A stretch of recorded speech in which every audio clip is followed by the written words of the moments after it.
කොහොමද අද උදුවම්මස්ස දෙවනිදා මතුගම පොල්ගම්පල ප්‍රදේශයේ දියබතුගම පන්සලේ ආපදාවට ලක්වුවන් හට රුධිර පරීක්ෂා කිරීමේ වැඩසටහන. සුපිරි වැඩක් ඉතින්. වටින වැඩක්.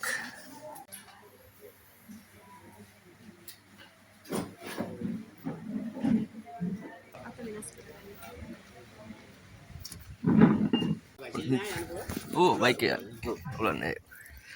ඔන්න එහෙනම් මගේ යුතුයකම අපි මිනිස්සුන්ගෙන් මං කරා